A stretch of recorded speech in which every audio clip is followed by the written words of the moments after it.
Você precisa entender a linguagem das redes sociais. Muita gente vê trend como, mais uma trend, que saco. Eu não, eu vejo a trend e falo, por que isso aqui performou bem? Eu tento destrinchar aquela trend. O pensamento da marca, ele já começa creator-centric. Não adianta você pegar um grande nome e fazer uma vez uma ação que aquilo não vai trazer resultado. Gasta todo o budget. Exatamente. Este episódio é um especial sobre a Creators Economy, através da visão de 3 grandes profissionais do segmento. A Vicky Gaibar, criadora, mentora e consultora de produção de conteúdo com celulares, João Clark, superintendente de marketing e growth da Sicredi, e Rafael Coca, cofundador da Spark, uma das principais agências de marketing de influência no Brasil, que já foi vencedora do prêmio Caboré. E João, você teve passagem pelo iFood, no Sicredi. Como que você vê o uso dos influenciadores dentro de uma estratégia de marca? A gente valoriza muito os pequenos criadores, porque a gente entende que eles trazem uma verdade. A gente sente muito essa diferença entre quem é celebridade e simplesmente está fazendo o roteiro que você mandou e quem de fato é criador. Eu acho que o criador de conteúdo é esse que põe a mão na massa, que entende a linguagem das redes sociais, que conversa com o público, que cria uma comunidade em torno dele mesmo. No Sicredi, a gente tá com um influenciador agora, Léo Santana. Ali a gente tem uma celebridade que de fato é um influenciador. A gente vê que de fato ele tá usando o produto no dia a dia. A gente passou por um tempo em que as empresas como a Spark eram vistas como, você é um marketplace, você é um broker. Sim, parte do nosso trabalho é esse casting, mas o business não é sobre juntar um com o outro, é agregar valor no processo. Só fazer um comentário curioso sobre a minha trajetória. Eu pedi demissão porque eu fechei um trabalho que pagava o dobro do meu salário com a Spark. Olha só! Eu falei, é isso, vamos pra cima, Spark. Tá tudo conectado aqui, né? Fala pessoal, o tema desse episódio é o poder da Creators Economy, que é um assunto que tem aparecido cada vez mais na minha agenda, pois estou participando de projetos e eventos com outros criadores de conteúdo, e esse final de ano está uma velocidade intensa. Seria uma loucura acompanhar esse ritmo sem o conforto e a tecnologia da Insider, que aliás é a marca mais parceira dos creators, apoiando não só o Talks by Léo, mas diversos outros criadores. Mais do que nunca, eu estou usando as minhas tech t-shirts por conta da tecnologia anti-odor, que não desbota e desamassa no corpo, além de serem ultra duráveis para ter a versatilidade de dar conta da minha agenda, economizando tempo e dinheiro com meu guarda-roupa. E por falar em economizar, estamos na Black Insider nesse mês inteiro de novembro, com descontos de até 40% usando o cupom TalksByLeoBF, somando com os descontos já disponíveis no site. E para facilitar ainda mais, você pode clicar no link aqui na descrição do episódio ou no comentário fixado e fazer suas compras no site da Insider, que o cupom será aplicado automaticamente no fechamento do pedido. E além de aproveitar as melhores ofertas do ano, você ainda apoia o Talks by Léo a continuar inovando. Vamos pro episódio. Bom, primeiro eu queria agradecer a presença de vocês três para esse episódio especial da Creators Economy, do Marketing de Influência. Vicky, João, Coca, muito obrigado. 3 grandes profissionais, cada um com uma ótica diferente. Eu vou entrar já na primeira pergunta. Meu Deus. Vicky, para você, né, o que está na sua pauta agora como criadora de conteúdo e empreendedora? São muitas coisas, né? Porque acho que dentro dessa pauta de criadora de conteúdo a gente tem várias vertentes, mas tem 2 que estão parando na minha mente todos os dias. Uma é o evento presencial que eu falei pra vocês, do Creator 360, que a gente tem um curso, né? E vai fazer pela primeira vez um evento presencial reunindo os maiores nomes da produção de conteúdo mobile, que a gente acredita que esse é um mercado que vai crescer cada dia mais. Hoje todo mundo precisa estar nas redes sociais, né? Então a gente forma essas pessoas e nesse evento a gente vai falar especificamente sobre isso. E para trazer mais gente para esse universo, porque o mercado está precisando de bons profissionais e qualificados. Então, acho que essa é a principal pauta. E a outra é como produzir conteúdo com mais naturalidade, com mais certeza de quem é você e mais simplicidade, assim, porque eu acho que daqui para frente os conteúdos vão ficar muito mais plásticos e mais por conta da inteligência artificial que está surgindo, e a gente já tem falado, já tem alguns dados de que 90% dos conteúdos postados nas redes sociais vão ser feitos por inteligência artificial, então as pessoas vão estar necessitadas de conteúdos reais. Então como que eu transformo cada dia mais o meu conteúdo Vicky Gaibar mais pessoal do que robotizado. Mais humanizado. Mais humanizado, exato, essa é a palavra. Sem roteiro e por aí vai, né? Exato. Muito legal, muito legal. E você, João, como executivo de marketing, super experiente, com várias passagens em grandes marcas, né? Hoje na Sicredi, qual é a pauta de você lá? Acho que pegando um pouco da carona aqui do que a Vicky falou, eu acho que tem duas questões que hoje, né, despertam, na verdade, o nosso interesse e a gente tem trabalhado muito. Eu acho que na mesma linha da personalização e de cada vez a gente mostrar mais pessoal, a gente tem uma característica muito forte no Sicredi, que é trabalhar localmente, né? A gente adora creators que tem, né, 2 milhões de seguidores, que tem uma super entrega de volume, mas pra gente tem tanto valor quanto esse creator, um creator que tem 2 mil seguidores e atua localmente, é reconhecido como uma pessoa do local. O Sicredi tem muito isso com o local. Então eu acho que é uma pauta muito forte pra gente de como a gente ajuda a desenvolver esses criadores de conteúdo, esses influenciadores localmente, né? Eu acho que uma segunda pauta que a gente tem né, trabalhado muito, eu acho que o mercado, né, que trabalha com instituição financeira como um todo é educação financeira, né? Cada vez mais é importante a gente entender, né, para melhorar o Brasil, melhorar o brasileiro, a gente trazer um pouco mais dessa disciplina de educação financeira para o dia a dia. E aqui eu não estou falando só de criadores específicos que falam sobre educação financeira. É como qualquer pessoa consegue trazer isso para o seu dia a dia e para a sua dinâmica. A gente tem, por exemplo, um parceiro nosso, né, que é o Influenciando, que foi muito engraçado. A gente tinha fechado uma publicidade com eles durante uma viagem e, coincidentemente, durante essa viagem, que era a organização de pauta financeira para uma viagem, um dos criadores ele pediu a noiva dele em casamento, né? E isso desencadeou agora uma segunda onda, na verdade, que é como organizar um casamento e como você se previne financeiramente para isso. Quem já casou, né, sabe que de fato surge um monte de coisa. Então, como o conteúdo de educação financeira, ele transborda esses criadores que falam disso e vão para outros tipos de criadores. E a pauta se autocriou, né? A pauta se autocriou nesse processo. De fato, não era a intenção, né? Virou, de fato, um grande pacote, né, de ações que a gente está fazendo e que vai se desdobrar agora até o casamento, de fato, né? Que é quando finaliza isso. Então, a gente acabou de uma pauta levando outra e trazendo a educação financeira para um assunto que não tem nada a ver com a educação financeira. Mas daí vocês, como marca, tem que estar com uma cultura que permita que isso aconteça, de certa forma, não é isso? Sem dúvida, tem que estar aberto, né? Eu acho que os criadores no geral, eles sabem muito mais do que funciona do que nós, marcas. Obviamente que tem que ter um match, né, de pensamento, né? A gente não vai contratar um criador que pensa completamente diferente da gente, mas a gente tem que dar essa liberdade, de fato, para que os criadores entendam, né, como a marca vai estar inserida ali dentro daquele contexto. Quanto mais natural também, mais chances tem de engajar, mais chances tem do conteúdo ser mais entregue, e aí, obviamente, que fica todo mundo mais feliz. Que cruza um pouco o que a Vicky falou, né? Quanto mais Exatamente. Natural, quanto mais humano, né? Coca, e lá, né? Você liderando como cofundador, né? E head de estratégia. E a Spark hoje não é mais só uma agência de marketing influência, é uma holding de vários negócios ligados à economia criativa, né? Qual o desafio? Eu acho que está ligado ao que a gente escutou das duas partes aí que estão entre a Spark, né? O creator e o anunciante. Então, essa volúpia do nosso segmento e a mudança muito rápida, como a Vicky colocou, é o IA que está entrando, é o algoritmo que muda, é o consumo de conteúdo, e por outro lado que o João colocou, a inquietude positiva dos anunciantes de como melhor utilizar marketing de influência nos seus negócios. Então, enquanto empreendedor, isso é uma pauta que a gente tem na empresa. Como é que eu me mantenho relevante, um passo à frente, para endereçar essa disciplina para os nossos clientes, à luz do que ela está possibilitando? Porque a maturidade dos clientes, ela cresceu muito nos últimos anos. Concordo.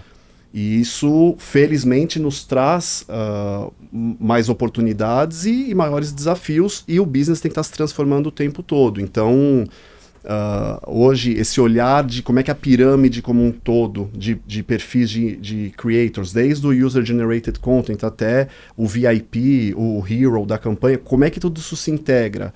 Como é que a gente consegue distinguir o papel de um do outro? E isso tudo dentro de um mesmo contexto. Então, eu diria que a pauta prioritária é essa, e despontando junto a questão dos dados. Acho que a maturidade da nossa disciplina, ela vem também na mesma velocidade que a gente consegue profissionalizar mais a indústria, de provar mais o que gerou cada real investido, de saber metrificar. Enfim, quanto mais dinheiro você começa dentro da companhia a destinar para essa disciplina, mais perguntas vão vir, mais necessidade de comprovar. Então, isso são coisas que a gente vem aí tendo na pauta diariamente. Eu vejo que é muito assim, deixar de ser um agenciador, que isso é o primórdio da disciplina, né? E ser cada vez mais um consultor, um estrategista, entender de tecnologia e de dados, né? Quando a gente começou a empresa, a gente está fazendo 10 anos, então algo também que está no meu radar é o nosso prêmio que a gente lançou essa semana, que é o Spark Creator Awards, que é justamente uma iniciativa para a gente reconhecer aqueles creators que melhor atuaram dentro dos nossos projetos. A gente contrata aí em torno de 3 mil creators por ano, então a ideia é que eles agora sejam reconhecidos por vieses técnicos, algumas categorias e outras qualitativas. Mas a gente passou por um tempo em que as empresas como a Spark eram vistas como, você é um marketplace, você é um broker. E eu falava, bom, a XP é um broker. E é o que a XP virou, no sentido de, sim, parte do nosso trabalho é esse casting, essa curadoria, mas isso vem junto de um layer de consultoria gigantesco e que só cresceu. Então, eu acho que é o grande desafio, não é agenciador, é realmente ser esse elo no meio do creator e do anunciante, para que o projeto seja estratégico e voltado para um objetivo claro. E isso que está filtrando o mercado de tantas agências de marketing de influência que surgiram, para as que partiram para uma outra camada de negócio, né? Primeiro que a gente fala, influenciador é uma profissão autodeclarada, o que é um pouco de um problema, porque tem um monte de gente que aparece aí em veículos, o influenciador, vírgula, tal, e você fala, influencia quem? O creator, eu concordo. E acho que a gente vai falar um pouco mais sobre isso aqui no podcast. Temos uma excelente representante do que eu acredito ser a natureza da nossa indústria, que é o creator. E essa é a evolução que tem que passar no mercado, e eu acho que aí algumas agências ficaram pelo caminho porque perceberam que o business não é sobre juntar um com o outro, é agregar valor no processo. Juntar um com o outro e ganhar uma comissão em cima, né? Que é o trabalho agenciador, né? Exatamente. Só fazer um comentário aqui curioso sobre a minha trajetória. Eu pedi demissão porque eu fechei um trabalho que pagava o dobro do meu salário com a Spark. Então, eu já tinha feito publicidade, mas eram publicidades bem pequenininhas, ainda não dava para eu pedir demissão. E aí eu fechei um trabalho que pagava o dobro do meu salário. Eu falei, é isso, vamos para cima, Spark. E nessa... Tá tudo conectado aqui, né? Mas enfim. Ô Vicky, mas isso já nessa linha de conteúdo que você segue até hoje? Sim. Ou numa outra... Não, desde sempre eu produzo conteúdo com esse viés de educação, de ensinar as pessoas a produzirem conteúdo com celular, mas eu também mostrava o meu lifestyle, eu tinha cabelo colorido, então eu sempre também mostrava esse meu lado, que é o lado influenciadora, né? Então tem um monte de influenciadora, mas tem algumas que nem todo mundo é criador de conteúdo. E eu tava querendo ser os dois, né? Eu queria ser criadora de conteúdo, ser influenciadora, ser produtora, eu queria ser tudo. Então, eu já jogava um pouco pros dois lados, e foi aí que eu comecei a ser notada por algumas marcas, aí a Spark, começou algumas empresas aí a aparecerem para fazer esses primeiros projetos, mas como influenciadora, assim. Eu queria perguntar duas coisas, conectando um pouco do que a gente estava falando, que é primeiro, né? Explica para a audiência, né, qual a diferença de creator e de influenciador, porque pode ser um ou outro, ou às vezes os dois, né? Eu costumo dizer que nem todo influenciador é um criador de conteúdo, mas a maioria dos criadores de conteúdo são influenciadores, porque meio que todo mundo é influenciador, né? Sua avó pode ser um influenciador, meu pai pode ser um influenciador. Se ele postar uma foto ali de um carro e aquilo chamar a atenção do amigo dele, tá influenciando ali alguém de alguma maneira.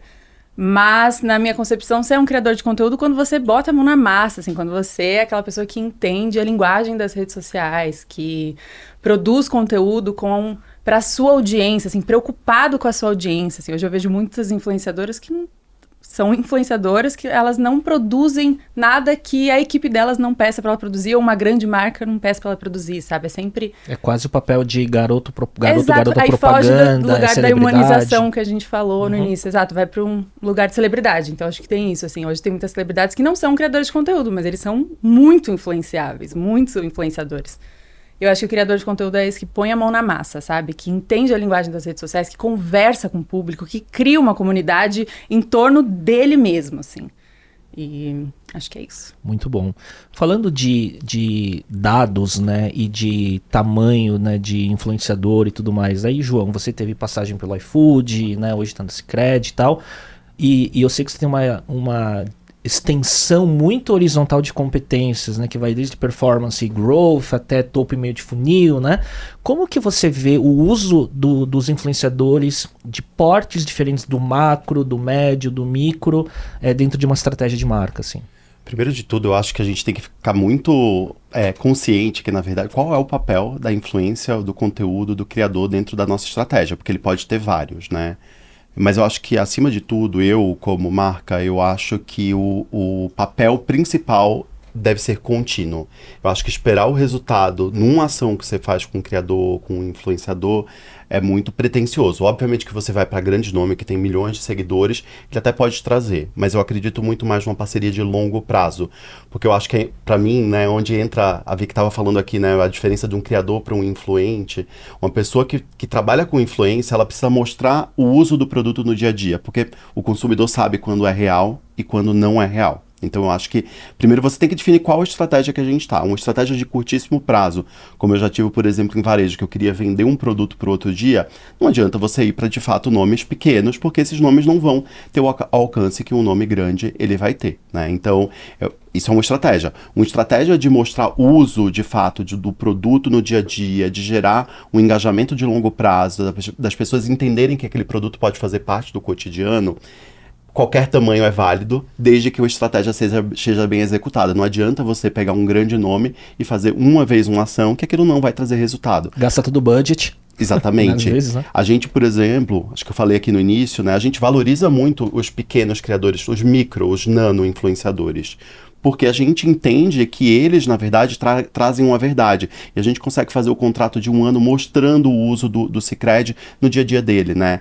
Todo mundo acorda, entra no aplicativo, faz um Pix, paga uma conta. Eu preciso trazer para esse dia a dia dele para, de fato, soar real. E aqui eu pego uma carona no que a Vicky falou, né? A gente sente muito essa diferença entre quem é celebridade e simplesmente está fazendo o roteiro que você mandou e quem, de fato, é criador, que compra aquela ideia e que traz de fato, né, um uso cotidiano no dia a dia. A gente está com um influenciador agora, não sei se a gente pode falar claro. nome. Na verdade, a gente está com o Léo Santana, que é um super parceiro nosso de marca como um todo, e ali a gente tem uma celebridade que de fato é um influenciador. Essa semana ele ligou e disse assim, ó, tô indo na minha agência resolver problemas ali, coisas que eu preciso, ver investimento. E aí a gente vê que de fato ele tá usando o produto no dia a dia, né? A gerente fica de cabeça, mas o Léo Santana tá vindo, não sabia. Não, mas é isso, ele é um cliente como outro qualquer que tá usando o produto no dia a dia. E aí a gente entende, faz todo sentido estar perto dessa celebridade, porque ele também é um influenciador e também é um criador, porque ele também dá o direcionamento do que ele quer e traz a verdade dele pro dia a dia. Então, aí é um match perfeito, né? De um grande nome que tá vestindo a camisa, né? E se identifica e usa o produto, né? Sem dúvida, sem dúvida. Mas a gente tem os pequenos que também fazem toda a diferença e para essa estratégia da gente local, eles são tão importantes quanto o Léo. O Léo tem uma notoriedade no Brasil, mas a gente às vezes pega um gerador de conteúdo, um criador super pequeno de uma região do interior, que ele tem tanto ou às vezes mais notoriedade do que o Léo Santana, porque todo mundo reconhece ele na região. A comunidade da galera menor é muito engajada, fiel, né? Muito engajada. Muito engajada, os resultados de engajamento, o alcance normalmente, obviamente, que vai menor, mas a gente tem um engajamento muito forte, que no final é o que importa, né? Assim, se as pessoas não engajarem no conteúdo, você só está fazendo publicidade tradicional e você não está fazendo uma publicidade que gera um diferencial para a marca. E que tem muito influenciador ou celebridade com audiência de milhões que não engaja nada, né? Que não dá resultado nenhum, né? Porque não são creators. E aí eu te pergunto, né, Coca, em que momento que a gente está de profissionalização nesse mercado para entender como fazer esse match de marca, porque, né, vocês estão nessa camada de inteligência, de certa forma, né, de fazer o match do creator, do influenciador, muitas vezes grande, com a marca certa, porque eu vi casos, né, já de influenciador ou celebridade montando sua DNVB, sua marca de bens de consumo, né, e flopando, né, porque não se envolveu o suficiente, achou que ia virar uma Virgínia, né, e tudo mais, e não vendeu nada, né? Como que você vê isso? Começando do final, eu vejo que essa onda, acho que são modismos, né? O mesmo modismo, como o João estava colocando, que pode existir de acreditarem que, mas tal influenciadora esgotou tudo, eu vou ter o único real que eu tenho, eu vou pôr nela e pôr todas as esperanças. E não é assim a verdade, tal como os creators que se aventuram a lançar seus próprios marcas e esquecem que os bons 4Ps continuam valendo.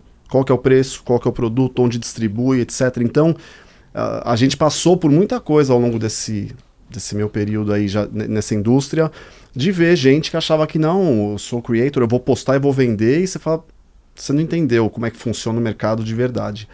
Agora, e aí quando fala dessa questão de conexão, de fazer esse meio de campo, vamos colocar, é um trabalho high-tech, high-touch, vamos dizer, porque a tecnologia, ela vai nos ajudar a ler os dados, qual que é a projeção de alcance, qual que é a taxa de engajamento, com quais categorias aquele creator engaja melhor, enfim, toda essa parte mais técnica, quantitativa, mas você tem que ter o expertise, tem que ter o brain power lá para ver se isso faz sentido versus o objetivo da marca, o tom de voz da marca, o que a campanha tem para colocar. Porque senão eu estou comparando ali número contra número e não levei em conta que o Léo, vamos dizer, é um cantor tal como o outro, mas que tem uma característica que tem mais a ver com a marca do que outra. Então é um trabalho conjunto, acho que não é nem só um nem só outro. Talvez o que o nosso mercado sempre fez foi olhar só o qualitativo, que é gosto, não gosto, acho que é legal, e isolou um pouco, ok, isso aqui validado, será que é esse perfil, esses perfis, esse tamanho de creator que vai te levar no objetivo desejado, de ter awareness ou de gerar engajamento? Então é um trabalho de olhar essas duas vertentes para chegar numa sugestão e numa avaliação de quem são os melhores veículos dentro do meio, que é a plataforma rede social. Muito bom.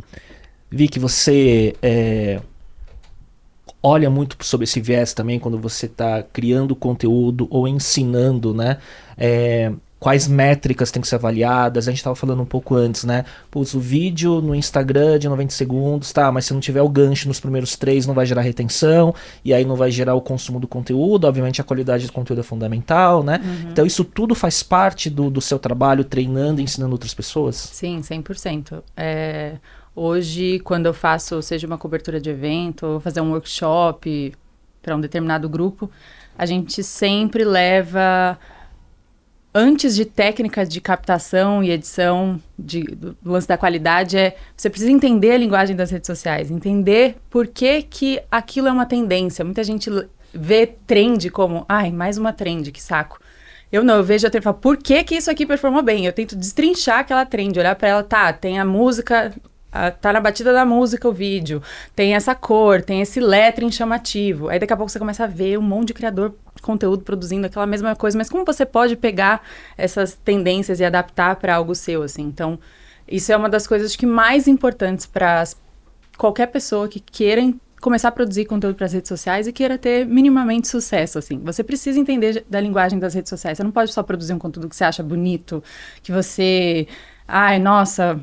Eu fiz um conteúdo cinematográfico, mas ele não viralizou. Por que será? Porque não é a linguagem das redes. Ele pode ser lindo, mas ele tem que ter a retenção nos 3 primeiros segundos. Ele tem que ter um storytelling ali que te faça ficar até o final do vídeo, que faça que tenha um compartilhamento. Então, acho que eu levo essa palavra também dessas estratégias de retenção, de o que eu vou falar aqui no meio que vai fazer com que a pessoa compartilhe isso com alguém.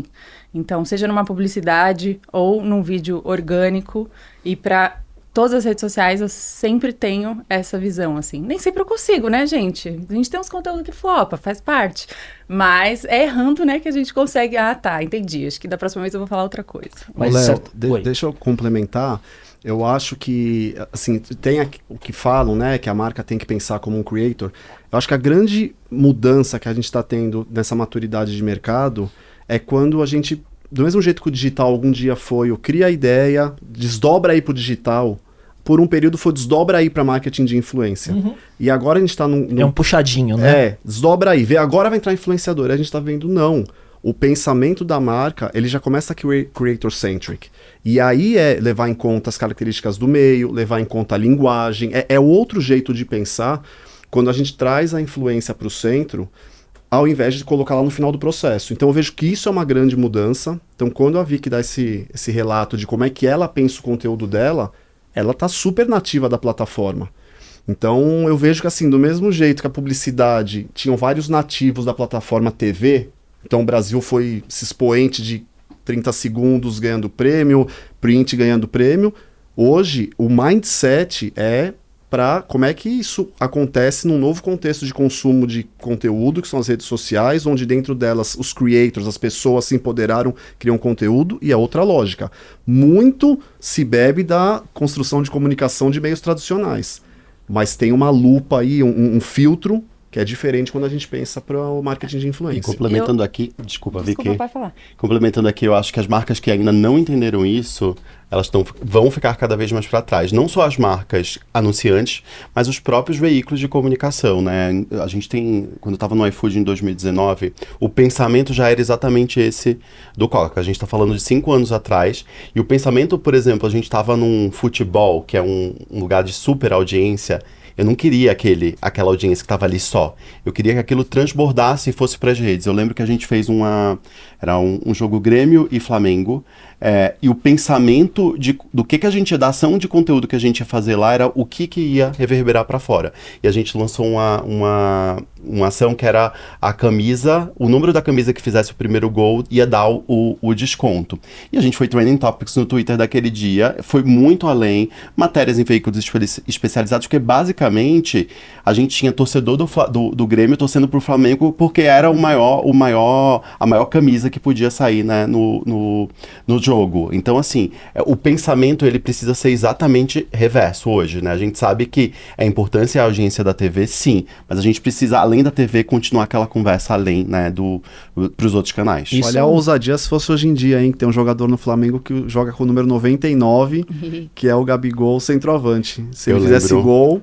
Qual que eu lembro desse até hoje, foi o Bruno Henrique que fez, não sou do futebol, gente, mas aquilo me marcou. O Bruno Henrique 27, gente, como é que a gente dá um desconto de R$27 num ticket médio de 40, né? Não, e a estratégia é brilhante, porque vocês foram para esporte, ao vivo, na TV, então massa, levando a discussão pro digital.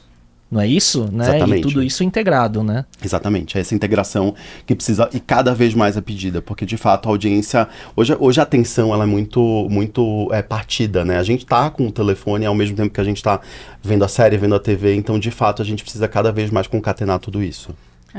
Uma coisa que eu ia falar eu tô percebendo esse movimento das marcas de... Tem uma campanha publicitária acontecendo, num super set de filmagem, eles não vão conseguir, não tem a linguagem, aquela galera que está produzindo aquele filme para TV, não tem a linguagem das redes sociais, aí eles procuram creators para ir lá, passar o dia inteiro naquele set de filmagem, para captar vídeos para as redes sociais. Eu tenho feito muito isso para grandes marcas, assim.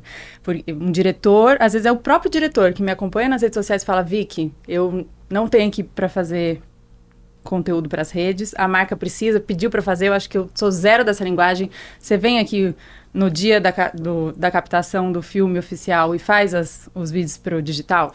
Bora. Então, e aquele set com o filme de $1 milhão. Exatamente. Né, tendo que desdobrar por digital, precisando de ajuda, né, de uma especialista, né, de um profissional. E isso tudo tem a ver com essa questão da profissionalização, né, do meio, do formato que a gente vive hoje, né? Porque vem desde uma pessoa como você, né, Vicky, capacitando outros creators a gerarem resultado para a marca, né? Uhum. Né? Sabendo como criar o conteúdo para gerar resultado para elas e para as marcas. E no lado das marcas que o João representa, a busca das marcas para os profissionais de marketing capacitados para enxergar estrategicamente dessa forma, né? Sem dúvida. E cada vez mais é desafiador, né? A gente precisa, de fato... O número de redes, ela é exponencial, né? Muitas redes, e cada uma funciona de um jeito diferente, né? A gente sabe que o que funciona numa não funciona naturalmente no outro. Então, além de trazer o conteúdo mais adequado para cada um, o creator mais adequado para cada um, a gente também tem que ter gente interna que consiga pensar em cada rede, porque se a gente pasteuriza, a gente não vai ter o sucesso, né? O sucesso de uma não é a garantia do sucesso na outra. Então, acho que é um grande desafio mesmo, Léo. Agora, olhando na tua cadeira, né, porque você teve, antes da Sicredi, você teve uma passagem de anos no iFood, né, liderando projetos como esse que você falou, né, e a transição, né, da liderança de marca de um iFood, que você pensa uma marca digital, né, moderna e tudo mais, e você vai para o Sicredi e tem que provavelmente transformar o marketing, né, com essa visão nova, né? Essa é a parte do desafio? Parte do desafio, sim. O Sicredi é uma marca centenária, na verdade, é a instituição financeira mais antiga do Brasil, fora as instituições, né, que são estatais, né? A gente hoje tem 122 anos de história e um grande sucesso, na verdade, né? A gente está hoje presente em mais de 2.000 cidades no Brasil todo, uma marca muito regional. Muito local, na verdade, nem regional, né? Então, hoje, de fato, o grande desafio, eu tô lá 1 ano e 3 meses, a gente tem cada vez mais dado munido de informações. A gente começou a trabalhar com influência, com conteúdo e com creator de forma mais robusta há 1 ano atrás, mais ou menos, né? Porque a gente está passando, de fato, por um momento de revisão da estratégia, de criação de outros pontos de contato. A gente precisa entender, na verdade, o que cada, né, canal traz pra gente, e os criadores e os influenciadores, eles são um caminho, né, sem volta, e um caminho talvez muito mais genuíno, né? A gente sabe que aquelas pessoas no dia a dia, quem são, o que comem, o que fazem. Então, é um novo canal que a gente tem utilizado de forma mais intensa, mas ele tem sido cada vez mais, na verdade, consumido internamente. A gente tem um modelo de gestão, Léo, onde, na verdade, eu tô, né, dentro da estratégia do que é nacional e tento dar os grandes guias, mas o marketing, de fato, acontece na ponta, né? Esses nano, esses micro, eles são contratados muitas vezes pelas cooperativas locais, e a gente tem cada vez mais empoderado e incentivado para que eles façam isso, porque, de fato, a gente vai conectando com outros públicos, né? Outros públicos que consomem aqueles meios. Então tem sido bastante desafiador, mas, ao mesmo tempo, bastante produtivo, porque, de fato, a gente está se jogando nesse meio e é um caminho, de fato, sem volta. Muito legal. Coca, como que você vê aí, você tem sido chamado muito para, depois que o UGC, né, o User Generated Content, né, e cases como, por exemplo, da Carmed, né, Fini, por exemplo, estouraram, as marcas têm procurado, às vezes, para falar, puxa, eu quero montar estratégias dessa natureza e tudo mais? Muito. Eu acho que isso faz parte da maturação, como eu falei. Por muito tempo, talvez eu vou dizer que as marcas estavam no mais, e até a gente, no mais fácil, vou dizer, que é a replicação da compra de mídia, da compra da atenção, da contratação do creator, e sem olhar para o... Vamos ampliar aqui um zoom out, a estratégia como um todo. Então, desde o topo da pirâmide até essa cauda longa, que pode envolver a integração com a afiliação, né, que eu sei que o iFood fazia muito, dos afiliados, que pode ter um estímulo para gerar user-generated content, que pode ser a gestão de uma comunidade de creators ou de usuários próximos da marca. Então, eu tenho percebido que a gente antes não tinha tanto vou dizer aqui, a base da pirâmide como uma conversa na mesa, porque a conversa estava muito em cima de awareness, vamos dizer, e engajamento junto, e de repente a gente começa a ver, não, tem muito a se ganhar quando a gente tem um olhar estratégico para a base da pirâmide, que traz muito engajamento, que traz muita conexão, que gera resultado. Que cria movimentos até, né? Cria movimento. E aí eu acho que, novamente, o que muda? É um mindset voltado para isso. Então, é entender como é que esse exército todo acontece.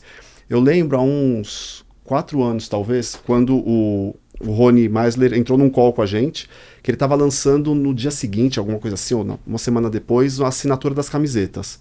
E ele falou, cara, eu quero um exército de gente falando sobre isso. A Simples reserva, se não me engano. A Simples, que ia virar assinatura, ele foi só disruptivo e tal, eu quero um exército falando sobre isso. E a gente nem tinha preparo na época, a gente chegou numa solução em conjunto lá, mas eu não tinha uma solução adequada para isso. Hoje a gente já olha com soluções adequadas para criar esses exércitos, para garantir essa conversa tomando conta da rede social como parte da estratégia do todo. E eu não via essa conversa ser tão estratégica no passado como tem sido agora. Porque não é empírico, né? Tem uma estratégia e um playbook a ser montado para que isso aconteça, não é isso?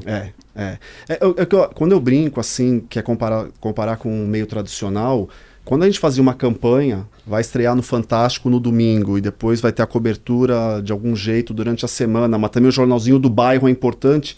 É disso que a gente está falando no final da história. O micro e o macro, né, na pirâmide. Um complemento que sempre foi o tradicional da nossa indústria publicitária, que hoje está sendo remodelado para uma indústria onde os veículos são as pessoas nanos, pessoas micro.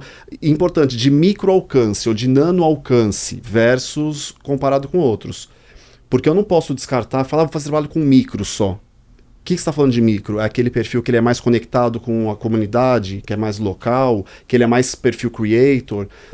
Porque eu também sinto que muitos dos termos ficaram banalizados. Sim. Influenciador, micro, buzz. Porque antes, ele era, um tempo atrás, era o micro, o nano, o macro, enfim, era sobre quantidade de seguidores, só que isso é tão míope, de certa forma, né, pra você avaliar, né, o perfil. Né? Ainda tá no radar de muita gente. Eu brincava assim, tá bom, Drauzio Varela entrou amanhã no Instagram e tem 68 mil seguidores. Ele é um micro creator?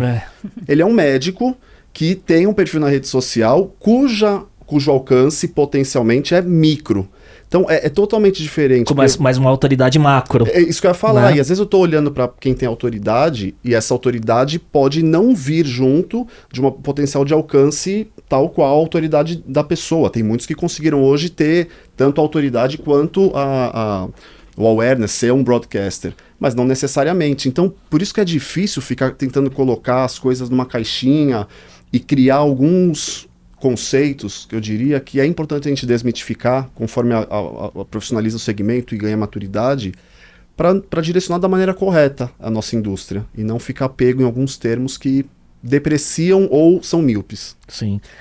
Sobre educação em criação de conteúdo, Vicky, você tem essa comunidade, de certa forma, né, formada, né, em torno do seu trabalho, que são de pessoas que criam com mobile e querem produzir cada vez melhor, entender dos canais formatos. Mas tem também perfis de pessoas, às vezes de influenciadores, até de maior porte, que querem se capacitar a criar conteúdos melhores? Tem também. Ou até, por exemplo, de executivo que quer fazer conteúdo melhor, pro LinkedIn dele, por exemplo? Tem de tudo, gente. Se vocês verem como os nossos alunos são variados, assim, a gente fez uma vez um encontro presencial e tinha gente super jovem, como tinha gente muito mais velha que a gente ali, porque precisava se capacitar de alguma maneira para produzir conteúdo para a marca dela, a marca de bijuteria dela, não queria aparecer, mas também tinha outra que queria ser influenciadora, estava começando nesse ramo, era nano influenciadora, agora já está big influenciadora depois do curso. E então tem de tudo. Então tem também a advogada que quer aprender a produzir conteúdo para ela, ou gente que precisa desses profissionais para...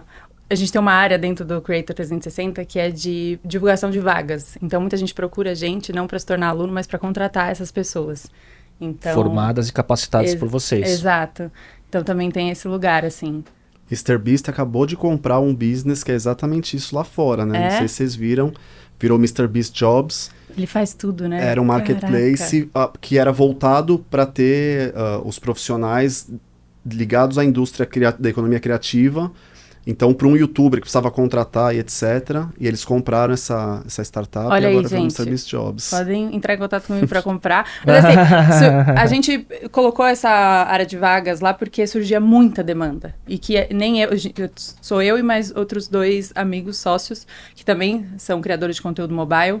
E a gente já não estava mais dando conta de pegar esses projetos. E alguns eram muito pequenos ou, né, agenda cheia, não dá para pegar. Então a gente falou, vamos capacitar essas pessoas e passar para elas. Então, a gente tem uma área ali só para isso e é de todo lugar do mundo, assim, não é só em São Paulo, é gente que tá em Nova York, preciso, porque eu quero fazer uma sessão de fotos do meu casamento. Então, aparece de tudo que é lugar, assim.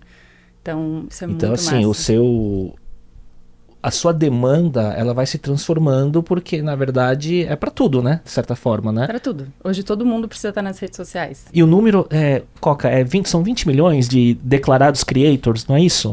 No Brasil? O número que colocam, foi não capa, né? Mas foi headline de jornal que tinha mais creator do que advogado formado e tal. É porque 20 milhões é quase, sei lá, 8% da população brasileira, de certa forma, né? É por isso que eu falo essa coisa do autodeclarado, porque você poderia falar, sou influenciador. Segundo quem? Então, como você não tem um diploma, tem diploma que é creator, né? Se formou no curso da formar VIC, no Creator 360, você vai ganhar um certificado ali, ó. O seu mercado endereçável é de 20 milhões de brasileiros. Olha aí. Exato. Cadê vocês, gente? Cadê? Eu tenho uma pergunta para você. Quando vocês contratam os nano-influenciadores, essa galera bem pequena, mas que tem uma comunidade firme, o que você vê neles, assim? O que faz vocês escolherem aquela pessoa, assim?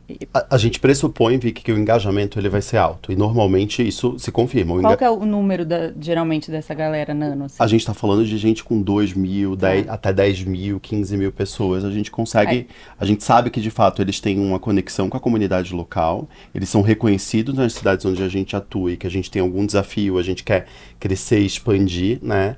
E a gente sabe que, normalmente, a gente está falando que muitas vezes é 5, 6 vezes o engajamento do que um grande influenciador. Ou até, muitas vezes, um médio, né? De fato, é muito forte essa conexão. As pessoas param, de fato, para ver. As pessoas se sentem íntimas, são de fato, parte do cotidiano daquela pessoa. Elas sentem parte daquele conteúdo também, tipo, venci junto com ela, tá Sem fazendo dúvida, aquilo ali. sem dúvida, então, né? Vocês avaliam a comunidade que ela tem, né? Muito mais do que a qualidade até do conteúdo.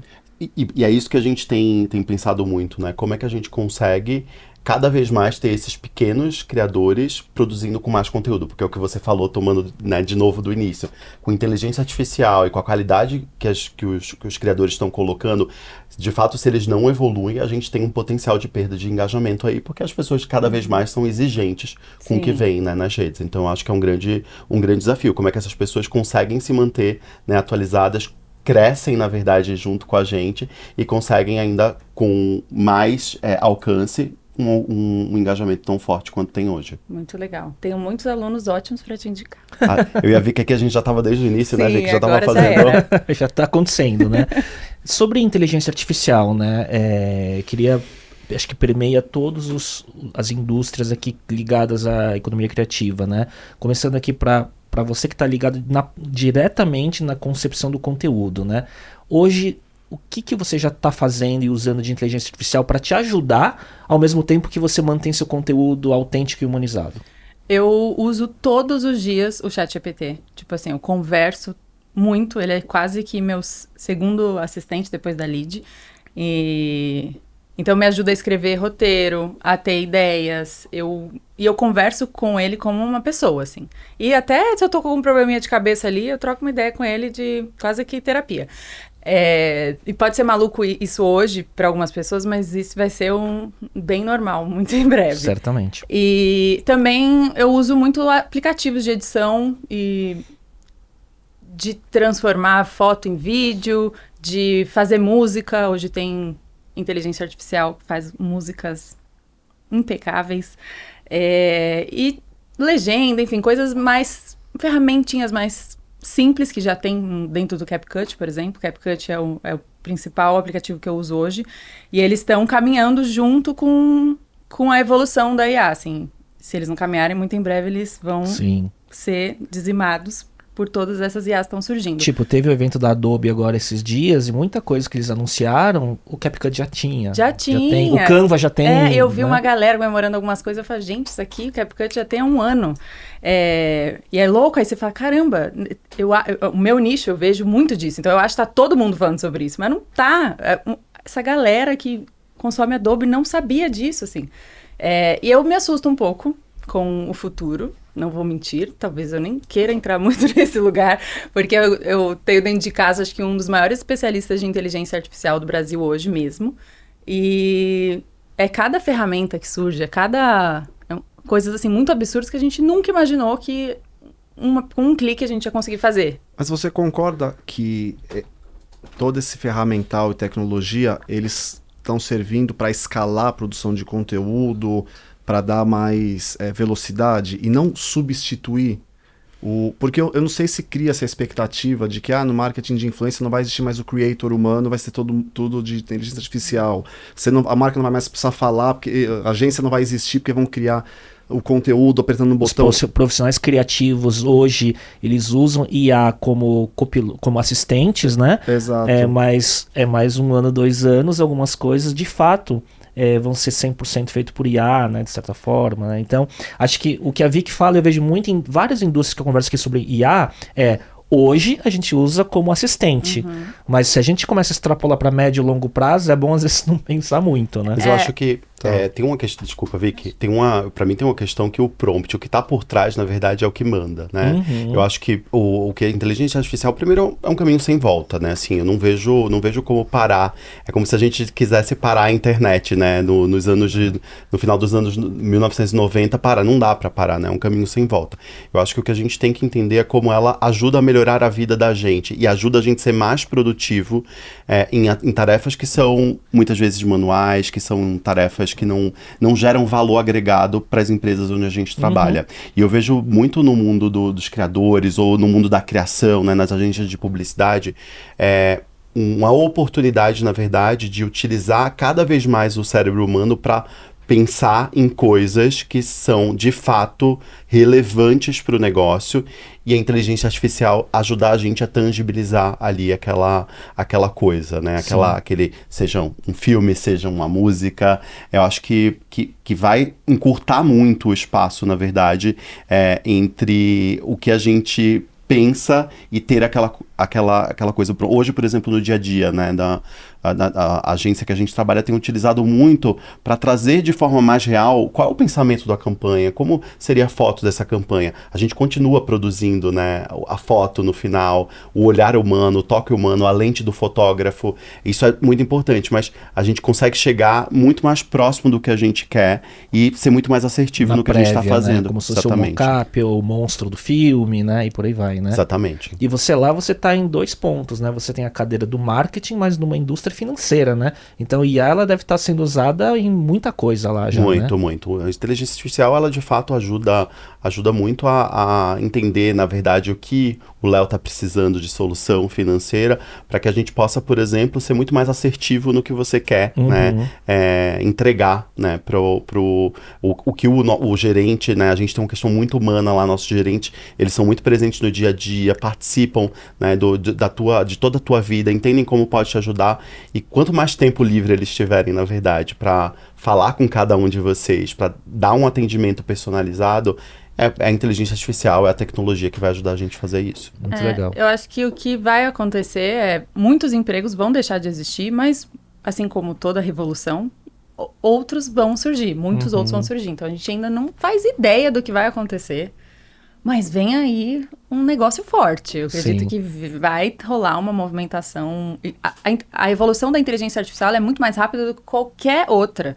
A internet, sei lá, quanto tempo demorou pra gente chegar onde a gente tá. O que a IA tá fazendo, ela é muito rápido. Tipo, em um mês, o Midjourney, ele mudou completamente como você cria uma imagem. Antes era um negócio tosco. Dá um mês, vem um negócio cinematográfico e você não precisa mais. Eu quero a luz aqui, que antes, no início, quando eu estava começando a aprender sobre IA, não, você precisa ter um embasamento técnico de iluminação para direcionar, mandar um prompt perfeito ali para ele fazer uma iluminação legal. Agora você não precisa mais. Ele já cria uma imagem legal se você joga uma ref, se você fala que quer a luz no canto direito.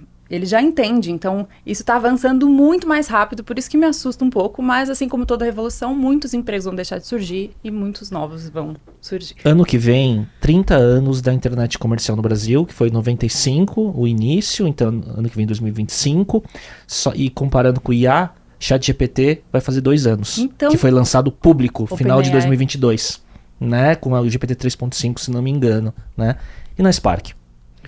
A gente já tem no dia a dia muito uso pelo time nesse lugar de copiloto, de acelerar processos, de melhorar a operação, de encurtar tempo.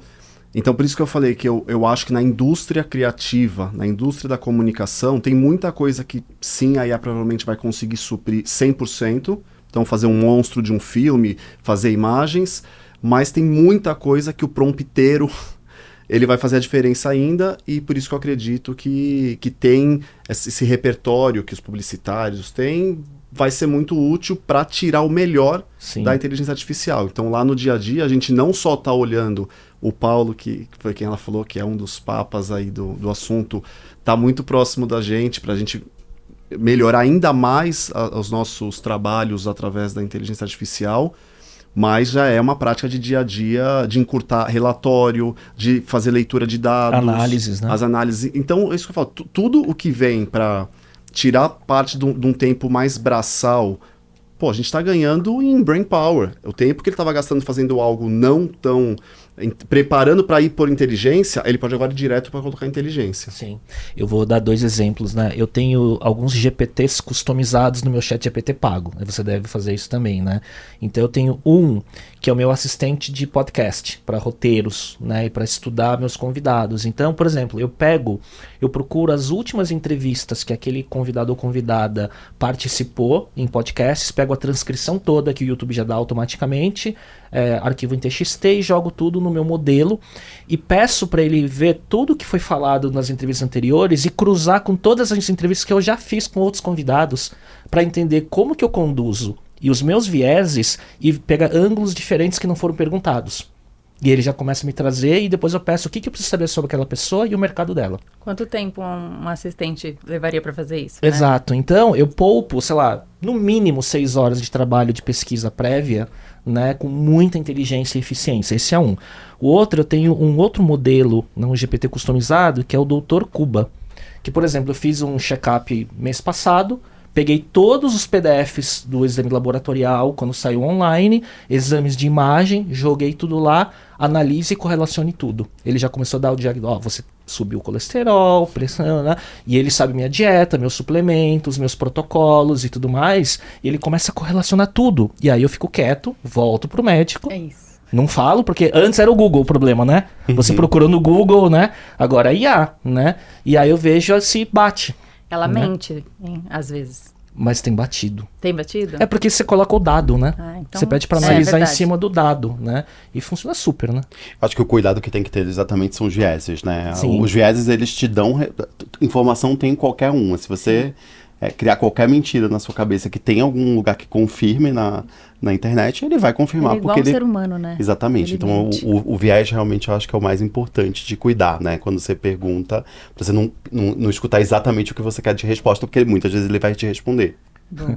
Espero que o meu médico ele não esteja nesse ponto a retenção tenha saído antes já. No caso. Mas tem muitos médicos usando hoje, né? Sim. A favor, então, Sim. todo mundo vai usar. O que vem pela frente no seu trabalho? O que você está planejando além do evento, em relação à educação, produção de conteúdo? Porque são tantos chapéus, né? Sim, são muitos. Eu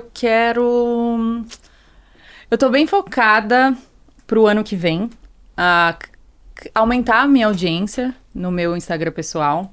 Então, a gente está montando aí uma estratégia de conteúdos orgânicos com mais intenção para trazer mais público, porque isso me traz mais gente para levar para o Creator 360, para amplificar e levar a palavra do Creator Mobile para mais pessoas.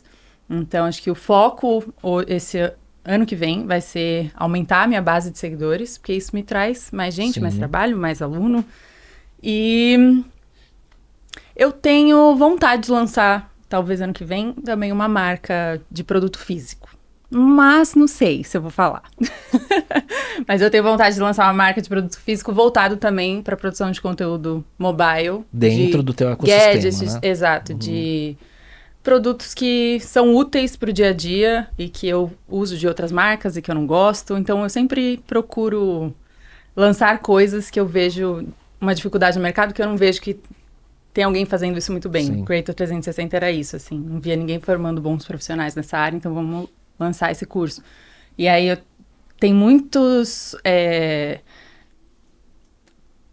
muitos equipamentos e utensílios para quem produz conteúdo com o celular que eles são úteis, mas não são tão bons. Então eu penso Legal. em quem sabe ano que vem ir para esse lugar. Como que você... Isso é uma conversa interessante... que é a discussão do algoritmo, do orgânico e do papel de cada plataforma, né? Como que você usa Instagram, TikTok, YouTube? Quais são as suas plataformas e a ordem de prioridade e o papel delas na sua estratégia de construção de audiência, aquisição de clientes, por aí vai? Hoje a minha principal rede social é o Instagram. Então, na verdade sempre foi, né? Desde sempre eu só produzia pro Instagram. Depois eu migrei pro TikTok. Eu tentava replicar conteúdos do Instagram no TikTok, mas não funcionava, não performava bem. O mesmo vídeo e um que viralizava. Super bem produzido. Exato. Viralizava no Instagram, eu falava, então é esse. Botava no TikTok. Flopava. Assim, Às vezes funciona, mas é mais difícil. E aí eu falei, beleza, vamos agora estudar linguagem do TikTok, entender o que eu preciso fazer. Entendi que não precisava de superprodução, que eu tinha que tentar ser o mais natural possível. Encontrei um formato ainda dentro do meu nicho. Quanto mais amador, melhor, né? Dá pra fazer um negócio mais produzido, mas eu falei, vamos deixar isso pro Instagram. No Instagram eu já faço isso, então pra que eu vou ficar repetindo? O público é outro, então eu preciso encontrar um novo formato. E encontrei um formato bem simples, sem edição, que sou eu falando, conversando com outra pessoa, dando uma dica, mostrando ali na hora.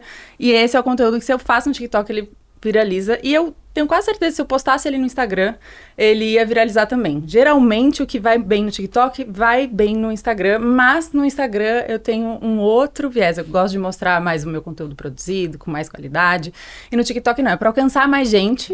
E quem sabe aparecer ali alguém de marcas, já aconteceu, alguma grande marca ter me encontrado no TikTok, mas o TikTok é mais para construção de comunidade, talvez. É muito mais difícil construir comunidade no TikTok, mas pegar a gente para levar para o Instagram. Então, eu sempre tento pegar mais pessoas no TikTok para levar para o Instagram, que é a minha plataforma principal. Comecei a também repostar meus conteúdos nos Shorts, no YouTube, e tá dando certo. Eu tô começando a entender a plataforma agora. Tem também o Threads, né?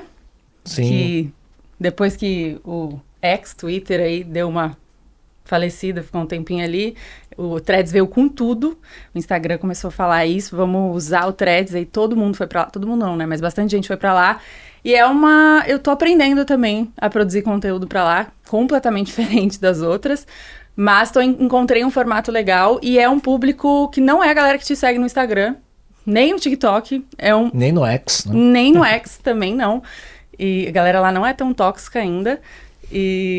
Então eu produzo para essas 4, mas cada um com um viés completamente diferente, assim, mas sempre pro meu nicho principal, porque se a pessoa entrar no meu Instagram, ela vai ver, tudo conversa em formatos diferentes. Conecta. Exato.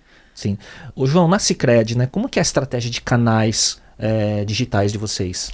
Hoje, se você procurar Sicredi nas redes, são mais de 300 redes Sicredi. Na verdade, porque a gente é um composto de cooperativas. São 104 cooperativas e uma rede nacional que representa todas essas cooperativas. E o grande desafio da gente é exatamente o consumidor entender, né, a diferença do Sicredi 1 para o Sicredi 2, né? E, na verdade, a gente, então, acabou de tá fazendo todo um trabalho, na verdade, de education interno para exatamente diferenciar bastante esse papel, né? O papel local é, de fato, conectar com a comunidade, mostrar o que acontece regionalmente, o que acontece na sua região, os produtos que mais se adequam ali à tua região, e a gente mostrar essa grandiosidade que o Sicredi tem no Brasil todo através da rede nacional, mostrando, fazendo collab com as cooperativas. Eu já vi que a gente já estava falando, ela já vai propor um curso para a gente produzir cada vez melhor, né, conteúdo regional, conteúdo local. Hoje, então, o grande desafio é a gente orquestrar tudo isso ao mesmo tempo, gerando valor para o usuário final, para o consumidor final, para que o conteúdo seja relevante, a gente não faça aquele conteúdo para a gente mesmo, né? Então é um grande desafio que a gente tem hoje, tá nessa seara. A gente usa bastante. Hoje o nosso principal canal é o Instagram. A gente de fato tem bastante aderência e bastante engajamento no Instagram, quando a gente fala de um público mais o consumidor final, um associado, né, como a gente chama o nosso consumidor, mas a gente é muito forte também no LinkedIn. A gente tem uma base de seguidores muito grande e a gente tem reforçado cada vez mais a reputação corporativa através desse canal, né? Seja para reforçar a marca empregadora. A gente recentemente ganhou, 2, 3 semanas atrás, a gente ganhou aí o GPTW, né, de melhor empresa para se trabalhar no Brasil. A gente usa muito para a gente reforçar essa reputação corporativa, seja no âmbito de marca empregadora, seja no âmbito de uma empresa, né, das pessoas, dos usuários do LinkedIn entenderem que o Sicredi é uma empresa de fato muito sólida e muito grande no Brasil. Então acho que esses dois são os nossos principais canais, mas trabalhamos em todos, obviamente com uns com um pouco mais de investimento, outros com um pouco menos.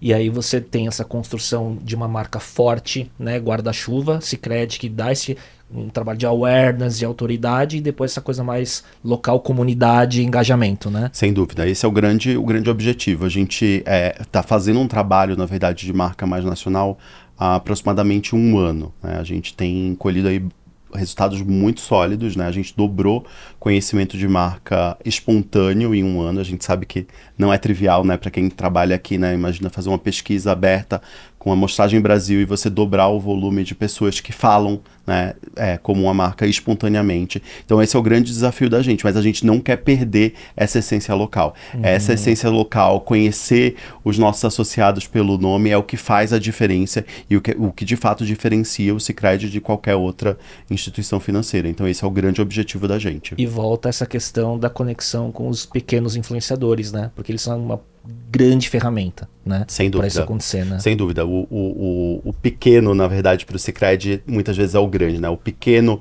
empreendedor local, o pequeno produtor rural, pra gente é disso que o Brasil é feito, né? Dessas pessoas que de fato, né, estão no dia a dia, acabam gerando para a construção desse país que a gente vive. Muito legal. Ô Coca, você lá pela Spark tem uma visão mais ampla sobre canais e plataformas, né? Porque ao contrário, por exemplo, do Davi que falou, não, meu canal principal é Instagram, uso também TikTok, né? Tô ampliando no YouTube, mas vocês têm uma visão mais ampla do papel estratégico de cada canal, né? Indo para um Kawaii, indo para um Pinterest, né? Como é que você está vendo esse ecossistema todos de canais e o papel de cada um, e o que você tem visto de novidades que vem pela frente nas plataformas? Léo, acho que há 3 anos os nossos projetos eles eram predominantemente voltados para a plataforma do Meta, para o Instagram, muito. Em 2 anos isso se equilibrou com o TikTok, quando não alguns clientes que são tipo 80-20, estão muito mais no TikTok do que no Instagram. Então isso é um movimento que a gente percebeu, assim, de largada para te falar, esse equilíbrio de investimento e de utilização das duas plataformas estratégicas desse modo. E também tem aí, eu acho que a gente falou aqui, o LinkedIn, o Kawaii, o Pinterest, a gente também tem projetos nesse sentido, mas ainda é uma coisa TikTok e Instagram. E a complementaridade vem depois, salvo alguns projetos que podem estar ancorados por alguma característica específica em tal plataforma. Então eu estou vendo que o que está aumentando agora é o entendimento de como é que essas duas plataformas se somam. Então, como a Vicky estava falando, tem conteúdo que é mais nativo de uma, que não performa na outra e vice-versa. São lógicas totalmente diferentes de construir comunidade de uma maneira e construir audiência de outra, de interagir, de quais resultados gera. Então, um estudo que a gente tem feito, será que se dá para comprovar que as trends, os assuntos que flodam a internet, nascem no TikTok e depois vão para o Instagram? O Instagram tem o mesmo potencial que o TikTok para lançar. Então a gente está estudando esses mecanismos de melhor utilizar as redes. E acho que uma coisa que mudou, que foi citado aqui, é que antes cada rede tinha um tipo de conteúdo, né? Texto no X, no Twitter, foto no Instagram. Hoje todas as redes estão preparadas para todo tipo de produção de conteúdo. Tipo até Spotify com vídeo. Exatamente. A gente estava falando aqui anteriormente, né? O podcast, que é videocast hoje, porque todo mundo tem interesse de acompanhar, mas também ter as imagens. Então, acho que está tudo se conectando assim nesse nosso meio, e cabe agora entender como é que, dentre todos, como é que a gente consegue arquitetar todas essas possibilidades para as marcas. Porque é desafiador para as marcas, né? Porque às vezes ela tem essa questão, putz, mas onde que eu tenho que estar presente e em que formato? Né? Porque não dá para estar em tudo e nem tudo é relevante, obviamente, né? Não, Léo, isso para mim eu acho que é o principal erro das marcas, né? Eu acho que tentar fazer de tudo ao mesmo tempo, ou você tem uma verba infinita, que eu acho que não existe essa marca, né, no Brasil, ou você de fato não vai fazer tudo, as coisas que você faz bem feitas. Então eu acho que de fato entender onde está teu usuário, onde está teu consumidor, e fazer bem feito. É melhor fazer menos, mas fazer de fato muito bem feito, do que tentar expandir muito. Obviamente que tem que testar, não pode deixar, né, as redes, não pode ser atropelado e quando você descobrir você está, né, obviamente, né, atrasado. Então a gente, por exemplo, está fazendo um trabalho muito consistente no TikTok. O TikTok tem um perfil muito mais jovem. A gente trabalha, obviamente, com o perfil de pessoas bancarizadas, que são mais velhas, mas daqui a pouco essas pessoas elas vão se bancarizar, né? Esses jovens vão se bancarizar. Como é que eu não coloco a gente como uma opção ali dentro do TikTok? De rejuvenescimento de marca Sem e preparar dúvida. para o próximo momento da jornada. Então, a gente não pode, eu acho que as marcas não podem perder o bonde, mas tentar fazer tudo ao mesmo tempo provavelmente vai levar ao insucesso de tudo que você está fazendo. Então eu acho que de fato é focar onde você vai extrair o melhor resultado. E aí depois você pode ir desdobrando, né? Tô fazendo aqui bem no Instagram, vou pro TikTok, depois vou pro YouTube, então você vai fazendo isso aos poucos. E eu acredito que o mesmo vale pro creator, né? Essa pressão, puta, lançou uma plataforma nova, preciso estar presente lá. Não necessariamente. É isso, aí vai lá, replica um conteúdo que você fez pro Instagram, no TikTok, e não vai performar bem, né? Você Sim. precisa se adequar à linguagem da rede social. E é muito sobre consistência, né? Porque, né, e às vezes entra num canal, espera um pouquinho, não dá resultado, já sai, vai tentar outra coisa, né? Eu vejo marcas muito impacientes, às vezes, pensando muito como flight, né, de campanha e não como construção de comunidades, de audiências, né? E eu vejo muito essa pressão, às vezes, em estratégias de creators, de achar que em um ano, numa estratégia, né, investida e bem montada, vai gerar um resultado que você vai, então qual é a métrica? Você vai ver um brand lift, você vai fazer uma pesquisa, né? Eu vejo muito as marcas falando, então qual é a métrica? E tudo bem, tem que ter a métrica, o dado e tudo mais, mas não é tão curto prazo, né? Primeiro que um ano até é muito tempo, né? Tem tanta marca que quer o resultado em um mês. Mas eu vejo que tem, dentro dessa evolução da nossa disciplina, tem também hoje a necessidade da evolução das ferramentas de mensuração, das técnicas de pesquisa, porque você falar de um brand lift com um creator, eu já vi alguns estudos, mas que parte do pressuposto de eu ter que falar com quem foi atingido por aquele conteúdo. Se eu estou falando de um nano ou um micro creator, que tem uma micro ou nano exposição ou alcance, como é que eu vou, de fato, avaliar o brand lift que aquele conteúdo gerou? Então eu vejo que tem uma dificuldade ainda do mercado de... Qual é a métrica para cada caso, né? E qual é o ferramental para isso? Quando a gente pega hoje, vamos fazer um social listening. O social listening você vai para mar aberto e você tem que mensurar um monte de menções, depois categorizar se a menção é positiva ou negativa, você estava falando da sua marca. Mais adiante, como é que eu mensuro com o influenciador? E o influenciador que não marcou o arroba da marca? Como é que eu estou detectando que ele está falando da marca? Então eu vejo que tem desafios ainda não resolvidos que vão nos ajudar a ter ainda mais controle desse ecossistema todo e dos parâmetros que os if-thens, se eu mexer aqui dá isso, se eu mexer aqui dá aquilo. Vocês têm bem estruturado lá, João, essa questão de mensurar tudo isso? A gente está evoluindo, eu acho que é um processo de evolução. Porque no iFood você devia ter muita coisa, né? Ferramental. Mas é engraçado, Léo, que não é tão diferente, tá? Eu acho que as ferramentas, elas chegam para as marcas, né, ao mesmo tempo. Eu acho que a diferença do iFood pro Cicred onde eu tô, que era uma nativa digital, né? Então era muito movido por isso e um early adopter, né? Então assim, nem existia ainda, já estava adotando. Eu acho que dentro do Cicred a gente está, de fato, trazendo um pouco isso. Eu acho que lá a gente coloca uma visão de médio e longo prazo, né? Obviamente que não dá ser para só longo prazo, a gente não pode ficar insistindo em cima, mas a gente, de fato, tem olhado bastante para essas métricas, né? E o principal hoje, a principal métrica da gente é engajamento, né? O alcance é importante, o alcance é relevante de fato, mas não adianta alcançar se eu não consigo passar o recado que eu quero, né? Eu quero que as pessoas entendam o que o Cicred faz. Porque o Cicred é diferente das outras instituições e o engajamento é só o engajamento que vai fazer isso. Então eu acho que esse é o grande desafio. Bom saber aí para nossa parceria com o Cicred.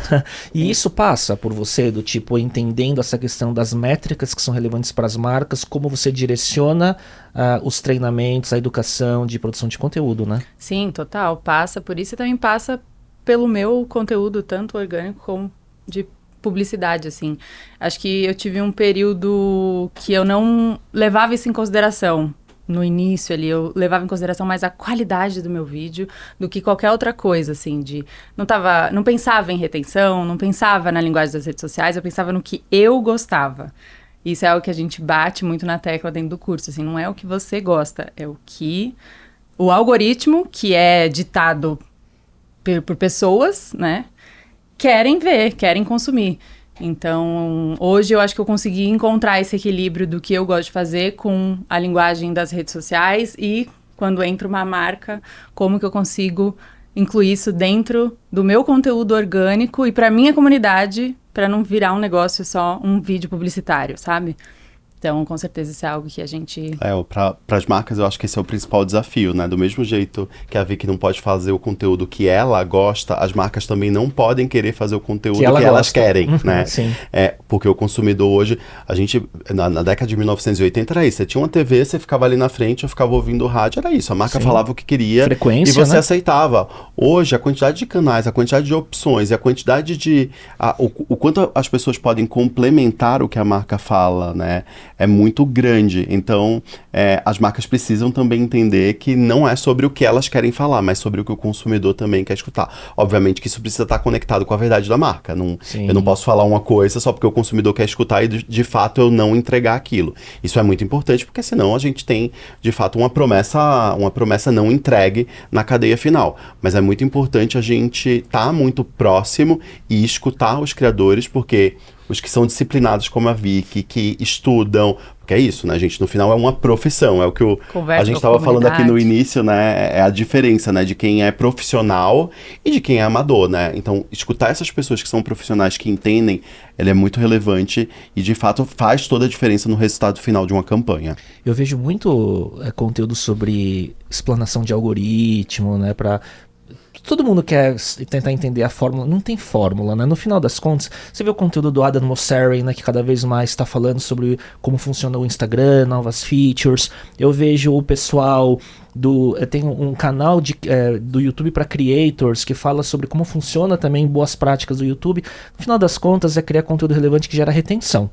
Aí depois o engajamento vem porque reteve num conteúdo que é relevante, né? Exato. Então o jogo da retenção é o maior desafio. Pensa para um conteúdo longo como um podcast de mais de 1 hora, né? Não deve ser fácil, um baita desafio, mas é exatamente isso. E a retenção, a gente fala da retenção do início, é óbvio que ela é muito importante, mas ela tem que ter durante um vídeo inteiro. Se você parar pra ver um vídeo meu, o tempo todo eu tento colocar um negocinho ali, seja uma gracinha ou algo pra ensinar a pessoa, pra fazer com que a pessoa fique ali e até o final. A maioria dos meus vídeos fica até o final pra você ver o resultado. Então, pra levar a retenção. A retenção, né? ela tá o tempo inteiro ali. A revelação, a transformação no final, né? Agora eu vou falar uma coisa que pode ser um alento para os creators, que a gente fala, né? O que você não consegue mensurar o que você não controla. E você não controla o algoritmo.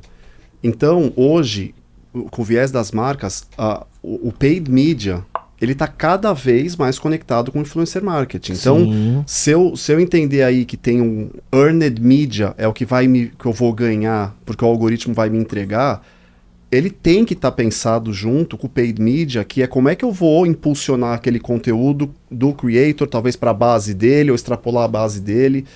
Então, na maturidade da história, é menos também de posta e reza. Porque quando você não tá pilotando com mídia, você vai rezar. E pode ser que naquele dia o teu santo te atenda, o santo Adam Mosseri com o algoritmo, como pode ser que aquele dia ele tava bravo e falou, desliguei o alcance. E que às vezes um conteúdo bom não deu um bom alcance, e aí pode falar, não, mas o conteúdo não era bom o suficiente pro...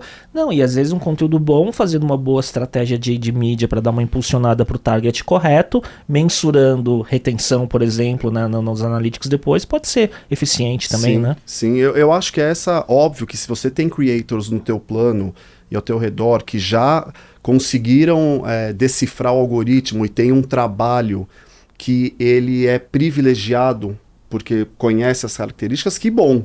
Mas não dá para viver só disso. A nossa indústria não se sustenta se as marcas acreditarem só no posta e reza. Só no orgânico, No orgânico. Porque o orgânico você não controla. Você está na dependência de como o algoritmo foi setado, etc. Então, eu acho que isso pode vir a dar um conforto, eventualmente, para o creator que se cobra tanto que ele não está entregando, então a marca não vai querer contratá-lo. Tem muita marca já com o mindset de que ele vai contratar aquele creator por tudo aquilo que a gente falou, do fit quantitativo, qualitativo, e colocar gasolina ali para garantir que aquele conteúdo aconteça dentro do objetivo que foi setado. Muito legal. Eu percebo que tem marcas que têm a intenção de... Às vezes me procuram com a intenção de... Eu quero viralizar. Nossa, esse eu fiz uma reunião recentemente, eu tenho 3 vídeos para entregar para uma marca, e ela falou, eu quero conteúdo viral. Eu falei... Se eu ouvisse isso há 1 ano atrás, 2 anos atrás, eu ia ficar muito puta. Eu ia falar, como assim? Não é assim que funciona. Hoje, eu acho que eu entendi o algoritmo, e eu acho tá mais... E o meu algoritmo, a minha comunidade, e eu consigo mensurar, mais ou menos, que quando um conteúdo eu acho que vai bem e quando um conteúdo não vai muito bem, mas ele tem um propósito. Então, hoje eu tenho umas linhas editoriais que eu tenho quase certeza, não é sempre que eu acerto, mas quase certeza, isso aqui vai ser viral. E outras que eu vou fazer porque eles são bonitos, bem produzidos, e eu sei que isso vai chamar a atenção de um determinado público, de uma determinada marca, e isso é importante eu ter lá. Então, eu tenho esse equilíbrio.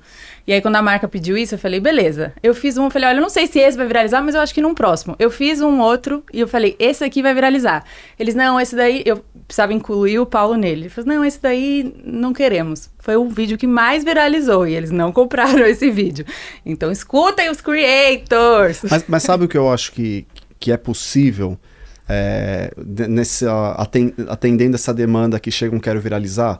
Eu acho que a gente consegue ter os playbooks, onde a gente analisa quais são os elementos em comum de vídeos que viralizaram, de conteúdos que viralizaram. Então, sabendo que aqui existe uma possível receita para ficar mais próximo de viralizar, vamos seguir ela. Mas não dizer, tá aqui a receita, eu tenho certeza que vai viralizar. Não tem. Agora você pode olhar e falar, bom, qual que são os pontos em comum de campanhas que viralizaram? E talvez se você encontra que tem ali um mínimo multiplicador comum e replica eles no seu projeto, você provavelmente vai estar mais próximo de conseguir esse objetivo, mas não é garantido. Esse playbook, ele tem um lado técnico, né, de ganchos, retenção e tudo mais, mas no final das contas ele afunila num lugar intangível do autêntico, do diferente do humano, que isso não é replicável. Né? O inovador Exato. Tem que, de fato, eu acho que por isso que a gente falou, né? Escuta o criador. O criador é parte fundamental nisso. E eu acho que também tem uma questão de balizar a expectativa, né? Obviamente que toda marca quer que tudo que ela faça viralize, porque é o jeito mais fácil de ser rentável. Mas não dá pra você achar que tudo que você vai fazer, você vai viralizar. Até porque as coisas têm que ter papéis diferentes. Tem coisa que é mais informativa, tem coisa que é mais educativa, né? E tem coisa que deveria, de fato, viralizar, mas você tá a régua, na verdade, obviamente, que sempre querendo viralizar, mas sabendo que existem outros fatores que levam ao sucesso, né? Não é só o viral que faz o sucesso acontecer. Não façam isso com os criadores de conteúdo. Chegar e falar, eu quero um conteúdo viral, gente, pelo amor de Deus. E não. tá aqui todos os do's and don'ts. Pra complicar só um pouquinho. Exato. Fala minha marca nos primeiros 3 segundos, pronuncia direito, garante que você for. Uma vinheta ali no início, assim, com o logo da marca. Pack short. Meu color code não abro mão, mas viraliza aí, confio em você. É isso aí. Pessoal, queria virar a chave aqui, indo pra reta mais final. Eu tenho uma curiosidade de saber o que vocês estão consumindo e indicam de conteúdos de creators que vocês gostam. Vou começar por você, Vicky. Não vale falar seu marido. Tá, já falei demais dele. Até porque eu vou falar dele. Isso, pronto. Obrigada. Eu tenho consumido muito conteúdo de artista que mostra making of, bastidores do seu dia a dia, assim. Então eu gosto muito de lifestyle, mas sempre com o viés do artista, como é a vida do artista. Meio vlog. Sim. Gosto muito desse formato. Tenho consumido cada dia mais, até não era uma grande consumidora do YouTube, passei a ser. E qual era a outra pergunta? Não, que Era conteúdos, que creators você tem curtido acompanhar? De criador de conteúdo, eu gosto muito dessa artista, chama Carô. Depois eu passo o arroba delas, porque eu não lembro, eu sou muito ruim de nomes. Ela é uma artista multidisciplinar, mostra todo o processo de trabalho dela, desde uma tela até um vídeo, tudo que ela faz, tipo, a decoração da casa dela, ela sempre faz com viés de vlog, mas sempre artístico e bonito. E eu sigo muitos diretores também, que estão se tornando criadores de conteúdo e fazendo vídeos para as redes sociais com um visual belíssimo, mas com a linguagem das redes. Assim. E no final tudo vira inspiração. Tudo vira inspiração, Hoje é difícil eu consumir por passatempo, assim. Casual. Uma vez que você vira a chave de você trabalha com isso, e você precisa entender por que eu tenho... se eu compartilhei um vídeo, eu falo, por que eu compartilhei esse vídeo? Ah, peraí, gostei do que ele falou aqui no início. Já salvo pra pasta de coisas que eu posso um dia fazer. Eu não... Raro, mas talvez no TikTok eu tenha esse lugar de... É um entretenimento raso. Mas no Instagram eu tenho muito a mente de... Tô trabalhando quando eu tô consumindo conteúdo, sabe? Então eu não tenho grandes criadores, assim. Meus sócios, óbvio, né? Jonas e Clique com Alan, também criadores de conteúdo mobile. Pra mim, os 2 maiores do Brasil mesmo. Sou muito fã deles. Também ensinam a criar conteúdo. Só um parênteses. O criar conteúdo mobile liga-se muito a vídeo curto vertical, né? Tipo Reels, TikTok. Só que YouTube também, né? YouTube também. É que YouTube Deixa também... eu contar um negócio. Primeira mão, hein? Fiz, na verdade, um comercial de TV com celular. Que legal. Vem aí, vai passar na Globo, minha gente. Que maravilha. Ana Maria Braga. Horizontal, obviamente. Horizontal, sim.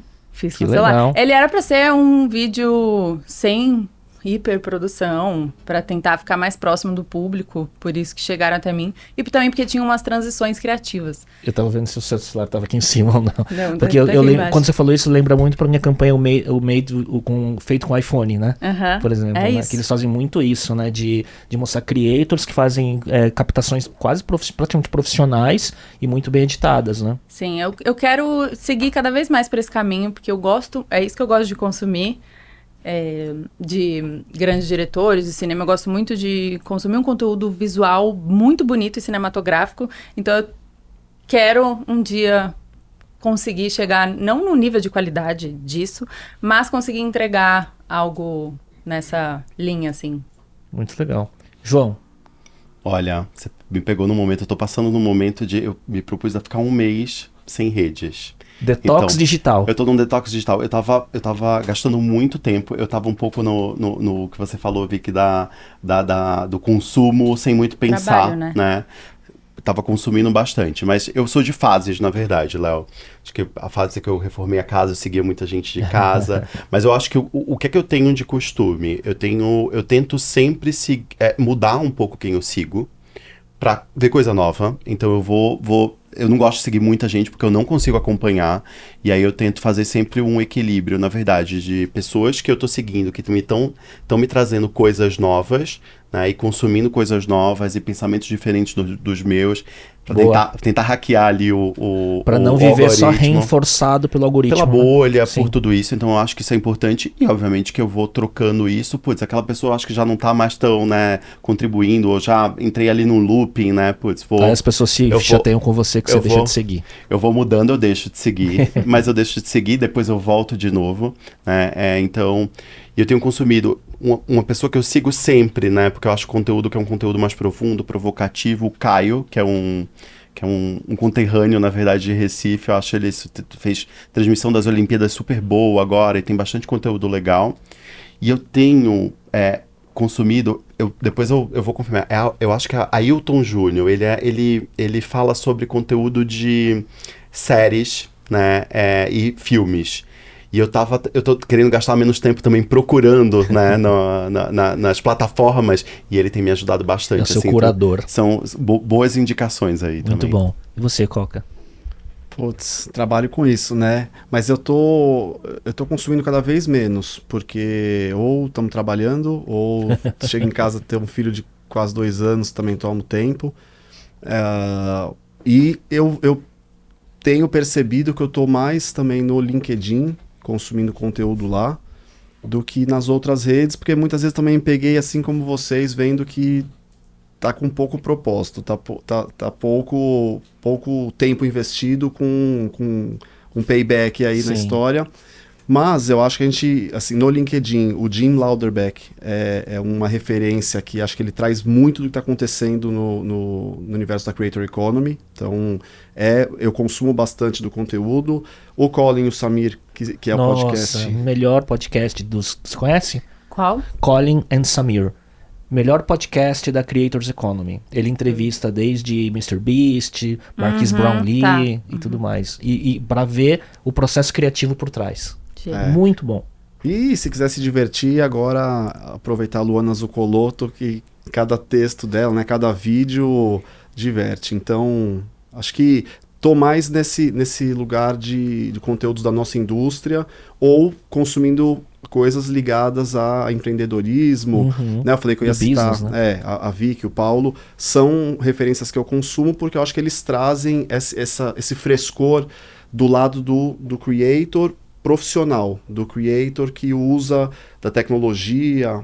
Então, Boa. esses são fontes aí de inspiração Boa. e referência. Sabe um tema que eu não coloquei para discussão e eu queria trazer, que eu me lembrei, quando a gente estava falando dessas referências e tudo que está acontecendo, e para você principalmente, Coca, o movimento dos grandes streamers como o Casimiro, né, competindo e suplantando muitas vezes as redes tradicionais em transmissões, né, Olimpíadas recentemente. Como que você vê esse fenômeno, visto que na Spark vocês têm, né, esses hubs também ligados a esporte e tudo mais, né?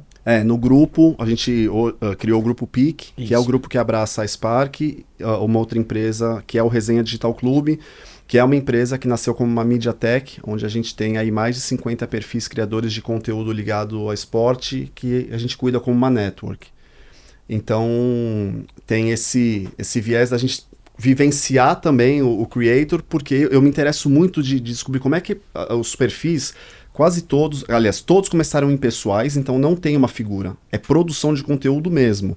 Mas muitos deles acabaram virando ali um personagem da própria página. Mas eu sempre me interessei muito de, uma vez estando próximo deles, entender o bastidor. Como é que vocês pegam aquele negócio tão rápido, real time, aconteceu algo no jogo de futebol, dá 1 minuto, já está no perfil de todos, com um viés em cima, porque a gente tem páginas lá que são sobre curiosidades, então ele é mais sobre estatística ou curiosidade, o outro que é humor, o outro que é análise, o outro que é hard news, então o que está acontecendo. Então isso é uma fonte da gente beber. Mas qual foi a pergunta original? A pergunta é o que você vê desses grandes streamers como o Casimiro? Sim, boa. Assim, olhando muito, eu acho que é o YouTube. A plataforma YouTube. A pandemia mudou um monte de coisa pra gente e uma delas foi o YouTube cada vez mais ser consumido em todas as faixas na televisão. Eu acho que o fato o volume de TVs hoje, que já vem com o YouTube embarcado, e o hábito das pessoas de consumirem o conteúdo do YouTube na TV, para mim mudou o jogo. E aí dentro do YouTube tem hoje esse fenômeno de uma Cazé que passa a ter direitos esportivos, que acho que isso é importante. Assim, a grande diferença no momento que os direitos esportivos, que antes estavam restritos a poucos, televisão, ele passa a ser mais massificado ou mais democratizado a ponto de um streamer que tem uma linguagem diferente, que tem um jeito de fazer diferente, começa a poder colocar aquilo em um jogo que as pessoas querem assistir, em um esporte que todo mundo acompanhando. Então, assim, o ponto de partida é ter direito de transmissão. Porque aí você, de fato, Senão você não tem o conteúdo, né? Exato. Aí você tem um apelo, tanto é que tem um monte de canal que você não tem direito, então a câmera fica virada pro locutor, mas você não vê o jogo. Não é a mesma coisa. Eu acho que a grande mudança é quando você passa a ter os dois. Você tem o direito que o meio tradicional tinha, e agora você está colocando a tua linguagem nativa, que a gente está vendo que está conquistando muita gente. Eu assisti muito da Olimpíada, agora no Cazé. Né? Para mim, é o que a gente falou muito aqui, é sobre a linguagem nativa da plataforma. E talvez que a linguagem nativa da plataforma YouTube está muito mais appealing para as pessoas hoje do que a linguagem nativa tradicional dos meios tradicionais da TV. Então eu acho que isso é a grande mudança.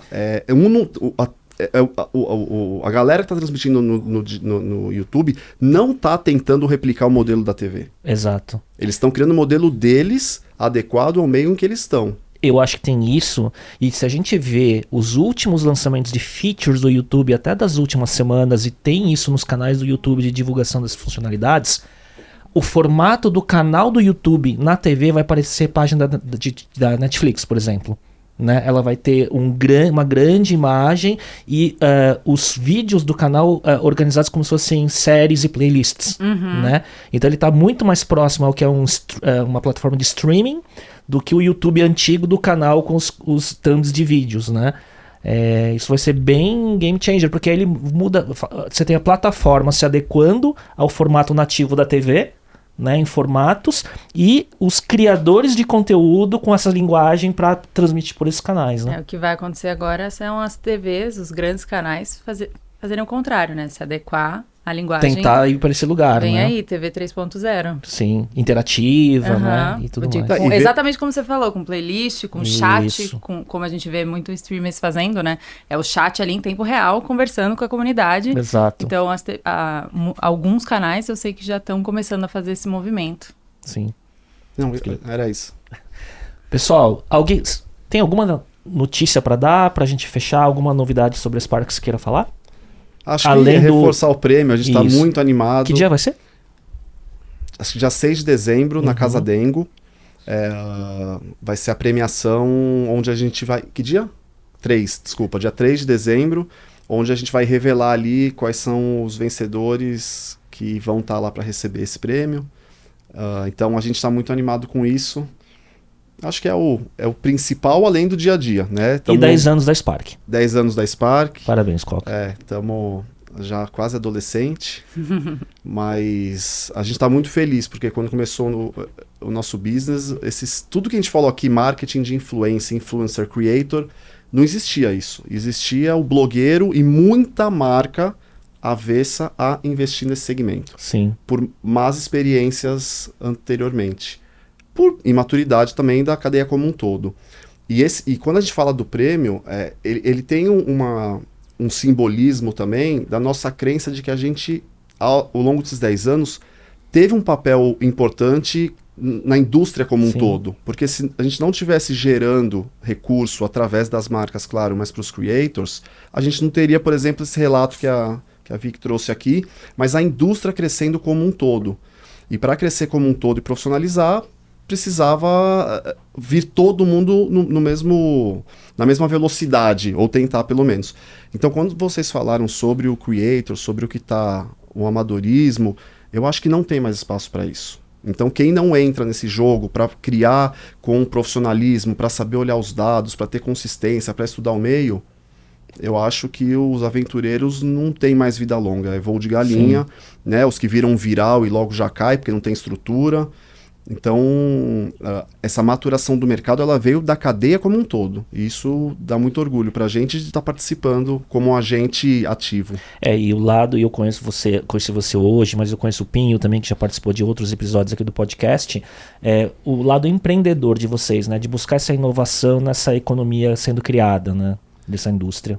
A gente tem, parte do nosso manifesto fala, né? A indústria que muda na velocidade de um like.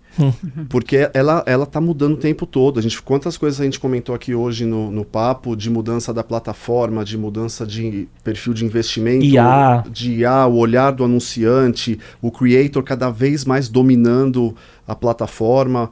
Então a gente não pode parar. O negócio tem que estar realmente o pensamento empreendedor e startupeiro, porque a gente tem que se transformar todo dia, para se adequar com o que está acontecendo da porta para fora do escritório. Daqui a 10 anos, nos 20 anos, vamos ver em que formato a gente vai estar fazendo o próximo episódio. Exato. Talvez no metaverso, se vingar em algum dia. A gente vai estar todo mundo com óculos, cada um na sua casa, vai parecer que a gente vai estar em outro tese, lugar. sim.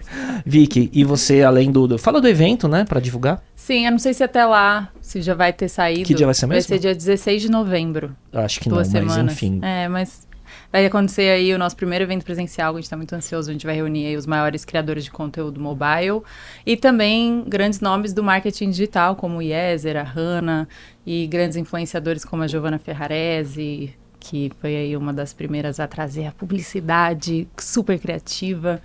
Então, aproveitei para chamar vários amigos aí do ramo, tanto do marketing digital, como da influência e da produção de conteúdo mobile. A gente vai reunir todo mundo, que vai ser um encontro não só para você aprender, mas também para você fazer networking e se vender, porque é uma coisa que a gente ensina a se profissionalizar e aprender a vender o seu trabalho nas redes sociais. Então, vai ter muito disso no nosso evento. Estou muito animada e é isto. Parabéns, viu? Porque é uma gestão de comunidade, né? Exatamente. Mais do que ser só creator, né? 100%. Acho que essa foi... O que me trouxe até aqui foi eu ter sempre prezado por criar uma comunidade de verdade, conversar com eles todos os dias. Eu falo que tem gente que eu converso mais que eu converso com o Paulo, que mora comigo. Tipo, eu converso com as pessoas mesmo, eu sei da vida delas. Ela fala que brigou com o marido. Suas inboxes, né? Sim, eu converso demais ali na minha DM. Então, acho que é isso. Firmar a comunidade foi com certeza o que me trouxe até aqui. Vou fazer uma pergunta de curiosidade, né? Quando você fez a sua transição de carreira para virar creator, influenciadora e, enfim, trabalhar com o mercado que você está hoje... Teve pessoas da sua encarnação anterior profissional que falou, virou blogueira? Mas muito. Porque você falou, começou com blogueiro 10 anos atrás, hoje blogueiro é um demérito pejorativo à pessoa, normalmente, né? Sim. Quando eu comecei já em paralelo com o trabalho que eu tinha como CLT, assim. Então, as pessoas... Já começou só estranho. Eu já não tinha chefes tão maneiros. Então, a galera sempre zoava, né? Não sai do celular. Ou, olha ali, que virou blogueirinha. Então, principalmente há 5 anos atrás, assim. Não era... A gente não dava tanto respeito para esse universo, né? Das blogueiras, das influenciadoras. Mas eu queria demais fazer com que isso desse certo. Eu queria demais, eu amava aquele universo. Eu via as blogueiras fazendo o que elas faziam, eu falava, eu quero fazer isso na minha vida um dia. Então, eu não me preocupava muito, não. Eu sabia que ia dar certo no fundo. E eu não comecei querendo ser blogueira já. Eu comecei me tornando uma produtora, né? Eu comecei com um Instagram de dicas de experiências culinárias em São Paulo, só com foto de comida. Tem se rolar lá embaixo, tá lá ainda esse post? Fora da cozinha, underline fora da cozinha. E aí eu comecei como um estudo ali de foto e vídeo para aprender a produzir conteúdo, mostrar para os restaurantes que eu sabia fazer foto, sabia fazer vídeo. Então a intenção era essa. Só que eu já meio que blogueirava ali no meu pessoal, porque eu queria que ele crescesse de alguma maneira. Então foi quando eu encontrei o nicho e comecei a produzir conteúdo com muita frequência, constância e com intenção que me fez chegar até aqui. E claro, dando atenção para minha comunidade. Muito legal, Vicky. Parabéns, viu? Obrigada. Admirável. Obrigada. João, e lá? O que vem? Muita coisa acontecendo. Na verdade, provavelmente daqui para o episódio ser publicado, a gente deve ter abrido mais umas 10 agências no Brasil. A gente, não é que o episódio vai demorar para ser publicado, é que a gente de fato tem abrido bastante.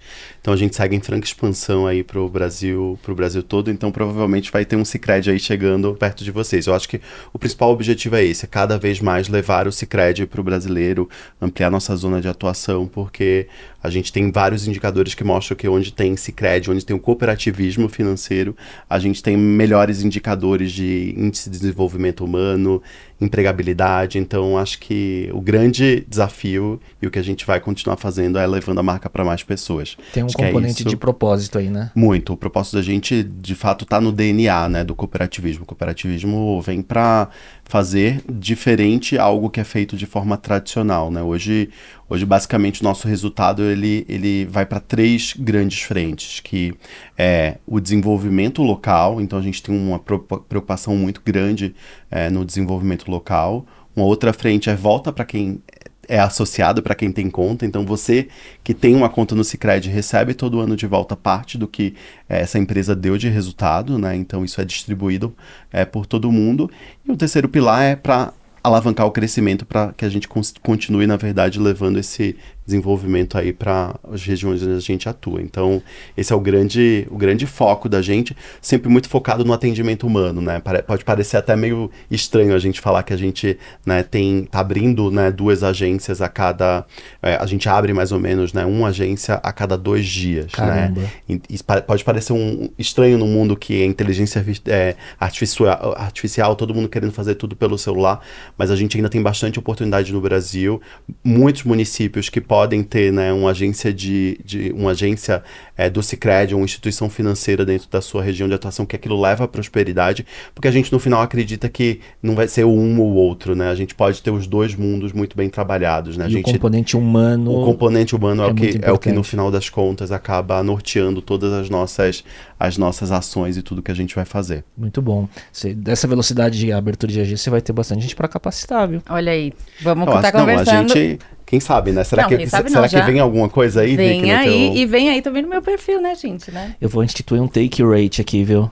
Dos negócios na mesa, eu acho. E eu devia ter sentado no meio deles ali, pra fazer já essa intermediação. Aí você já tira um contrato eletrônico pra assinar, né? Pessoal, obrigado. Baita bate-papo, viu? Foi super dinâmico. A gente poderia ficar horas, mas eu tenho que fazer esse papel também, né? De controlar o tempo. Obrigado, viu, Coca? Obrigado pelo convite. E hoje deu, né? Sim, hoje conseguimos nos encontrar. Como a gente estava falando, né? Foi um conjunto da gente formar essa mesa, então também já aproveitar e agradecer a Vicky e o João por terem topado quando a gente, em conjunto, falou da ideia de construir esse papo com o viés das 3 partes. E como você fala na pauta que você manda pra gente antes, que a intenção é que a gente saia daqui com essa sensação de que foi o melhor papo, o melhor podcast que gravou, missão cumprida aqui no meu caso. Eu me esforço. Não, o esforço foi recompensado. Eu acho muito legal a gente conseguir ter um papo em alto nível do que a gente vivencia, porque há 10 anos só fala disso, só vê isso, mas é muito legal quando a gente junta os 4 aqui, trazendo os pontos de vista e debatendo sobre essa indústria que realmente está revolucionando o jeito de consumir conteúdo, criando novas carreiras, abrindo novas preocupações para os gestores das marcas. Então, obrigado pelo convite e espero que a gente tenha atendido a expectativa. Vamos ver a retenção, quem chegou até aqui, depois nos gráficos, né? Vicky, obrigado, viu? Foi Obrigada um prazer. a você, prazer todo meu, uma honra estar aqui do lado de vocês. Amei conhecer um pouco mais do trabalho da Sicredi e de vocês também. Então, muito obrigada pelo convite. Pode me chamar mais vezes para falar mais desse universo, para a gente levar cada dia mais a palavra do criador de conteúdo mobile para mais e mais gente. Muito bom, só admiro o seu trabalho, viu? Obrigada. E João, muito obrigado também. Parabéns não só pelo trabalho na Sicredi, mas pela história toda no marketing, de tantos cases que você já construiu. Obrigado, Léo. Acho que o que é mais importante é a gente deixar um pouco de valor nessas histórias que a gente constrói, né? Eu acho que a gente hoje, por exemplo, conhecia a Vicky, que não conhecia, né? Revi o Coca, que fazia bastante tempo, né? E tive a oportunidade também de conhecer um pouco mais você, que já tinha visto, já tinha escutado. Mas eu acho que essas conexões, elas no final, elas são o que a gente, de fato, gera de mais valioso nessa nossa trajetória. Obrigado. Obrigado, João. Então, obrigado, audiência, que chegou até aqui. Baita conversa, 1h45, talvez. A gente volta na próxima semana. Tchau, tchau.